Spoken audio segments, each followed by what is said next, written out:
Well, then, we are at the midpoint of the qualified round and the round robin, and it's just another eventful day in this in the early stages of this term before we get to the traditional Sweet 16. Um, the day started with an elimination game, and it was the Islanders and Florida game three. However, unlike the Rangers the day before, Florida did manage to avoid elimination, at least for one more game. Um, Florida put up a pair of goals in the pair of clutch third period goals um, to take a 3-1 lead. The Islanders scored late and had a chance to kind of force overtime. But they still came up short, and Florida took game three by a score of 3-2, so they stay alive. And by the way, we haven't seen a lot of overtime in the qualifying round. So far, in game one between Pittsburgh and Montreal, that's been the only bit of playoff overtime in this thing. The other overtime games in the round robin, that's the regular season overtime, but more on Pittsburgh and Montreal a bit later. Um, Zona. Mm.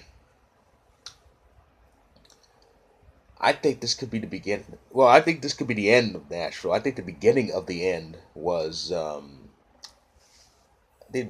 beginning of the end was, if not last year, then the year before in the second round.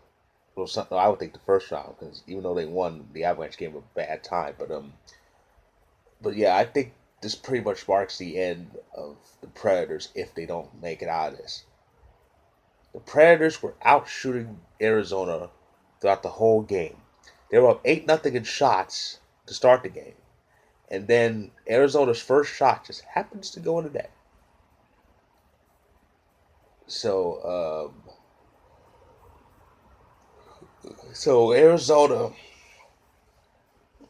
scored three unanswered after Nashville tied the game, and now they're one win away from getting the Predators out. So this could be very damning for the Nashville Predators. Like I said, this could be the beginning of the end of that mini run of, well, I wouldn't say dominance, but that great run they had in the last few years where they were just this big, tough superpower.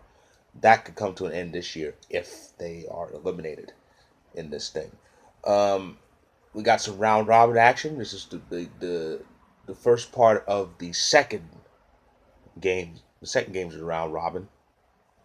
Each team had played one, and the East round robin. Oh boy, Tampa.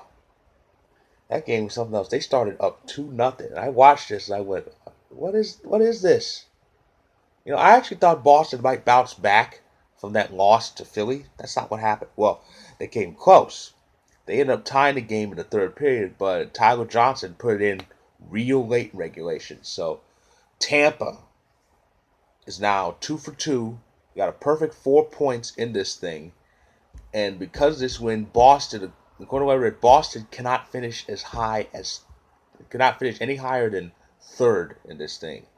Because Philly and Washington play tomorrow. Boston's still the only team that doesn't have a point in the Eastern group. And yeah, Philly and Washington play each other. Philly has 2 points. Washington has one.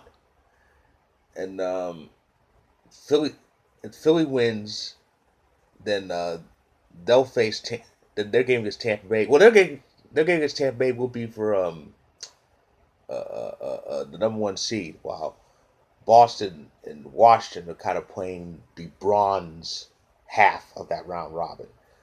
But yeah, Boston can't finish higher than third. The team that had the best record in the league can't finish higher than third in the East. And that's something. The other round robin in the West. Oh man, the Avalanche are on a roll. This was much better. This was much better than the game Sunday, because the game Sunday saw the Avs. We were shooting the puck, but not enough on the power play. And even when we were down 1-0 for literally the most part, we weren't shooting on the power play. And then we tied it in the third, and then Kadri saved us with that tip in the final tick. So, and ironically, that was a power play goal. The power play tonight, much better, much better. Avs went 2 for 5 on the power play. The joke is The joke is that we went 3 for 5 because Donskoy scored literally 1 second after the power play ended. Um, the box was just about to, the box had just opened when Donskoy scored, so it was 2 for 5. It was more like 2.5 out of 5, which is 50%. And Francouz in his first playoff start shut the door. A 4-0 win, and boy did that feel good. That felt so good because we had problems against Dallas all year. We did, and then we finally beat them when we counted, which is in this round robin. So we are in the driver's seat. 4 points. We're 2 for 2 in this round robin. And the other two teams in this West round robin, Vegas and St. Louis, they play each other tomorrow. Now, if St. Louis loses at all, overtime, whether it's regulation or overtime shootout, if St. Louis loses, they cannot surpass the Avalanche in the round robin standings. They they'd have to win. They'd have to win and have to have a shot. They have to win out, and we'd have to lose the finale for them to move past us. And but Vegas wins, then the game between Colorado and Vegas will settle number one. Losing team gets number two. But it's going to be amazing in this round robin. We just need to keep up the pace we're at. The game against St. Louis, we kind of won by the skin of our teeth, but we won it. These are the Avs I know. And the great thing was, so at the moment, none of the goals are scored by the top line: McKinnon, Landeskog, and Rantanen. It's a team effort. The top line is getting helpers, but the goals have been put in by guys like Kadri, Graves, Burakovsky, Makar, Donskoy, and what was the sixth one? Oh yeah, Nemesnikov. Those are 6 goals right there. Not in chronological order, but those are 6 goals. The top line hasn't put one in the net yet, but it's pretty much a team effort so far, and we need more of that. Pittsburgh, Montreal. Oh, Pittsburgh. I don't know what happened. Now, well, I know what happened. I don't know what happened because they were up 3-1. And it really looked like they were gonna kind of like control things, but they got in their own way. Once they got up 3-1, they kind of stopped going at the net. But Montreal didn't. They scored 2 to tie after 40 minutes. And then Jeff Petrie, there's that name again. Jeff Petrie scored his second game-winning goal of the series. Remember, he scored the overtime winner. He scored an overtime winner in game one, and then he scored in the midpoint of the third period, and that held up. So Montreal is a win away from winning Pittsburgh. Now, does this affect the streak? Their streak? No, it doesn't, because this is considered the playoffs. It's just not the traditional playoffs. The traditional playoffs is the Sweet 16, 16 teams, 8 from each conference. But in this format, in this special format, these are considered the playoffs. So Pittsburgh's streak is not damaged. This is what 14 straight seasons. Yeah, Crosby's only missed the playoffs once. That was his rookie year. But they just won't. But they're in danger of not being in the traditional Sweet 16, and they're going to be in the lottery with the Rangers. So far, it's just the Rangers right now, but that's going to change. 7 more teams will join them. And the Blackhawks fought back. A lot of fight backs today. That was the theme. Fighting back, coming from behind, and all that. But in the cases of the Blackhawks, they were down 3-2 kind of late, and they got 2 within the final like almost 6 minutes of the period. Connor Murphy scored with 76 seconds left in regulation. and that gave Chicago a 3-4 lead, and the team that looked like was going to make the playoffs, even in this new format, they could be.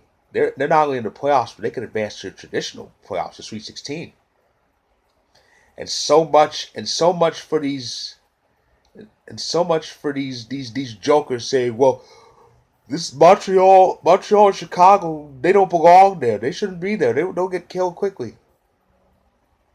Now, they're both of the 12 seeds are one win away from advancing. Chicago against an Edmonton team that is high charged, has a good young player in Connor McDavid, and Montreal against the Pittsburgh powerhouse. That's pretty big. I'd say those teams belong, even if they somehow got eliminated and lost out. I'd say they pretty much belong there. So it was an event. It was a very eventful and insane day 5.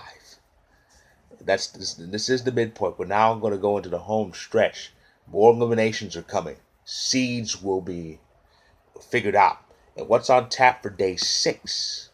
Well, the Rangers would have played if they actually found the net, but that's one less game on the schedule because they got eliminated early. They're the only team that as of now that's out.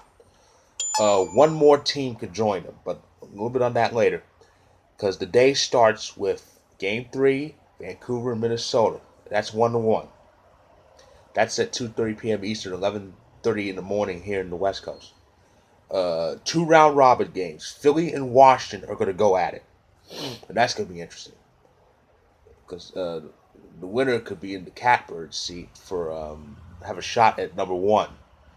Because Washington wins, they'll be 1 point behind Tampa Bay, and they're going to need some help from Philly in that regard. In the third and last part around robin, and in the West, it's Vegas and St. Louis, and St. Louis needs to win to keep whatever hopes they have of number 1 alive. If they win, they'll still have a shot because they have the best winning percentage of the Western Conference.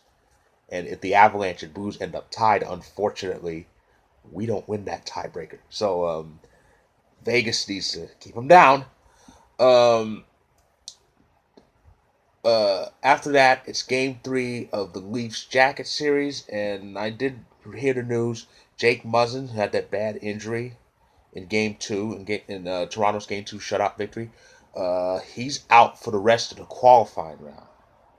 They said qualifying round. As far as beyond, we'll know if and when Toronto wins the next 2 and advances. But I think the actual traditional 16-team playoffs don't start until the 11th, so that can determine things. And day 6 ends with Calgary and Winnipeg. That's an elimination game. Winnipeg is facing elimination, and they've not been playing well in this series. And Game 3 was real bad, trounced 6-2. So the Winnipeg Jets could end up joining the Rangers in the lottery from Lafreniere. That could be interesting. So that's what's happened. That's what's going to happen tomorrow, and that's my recap of day 5.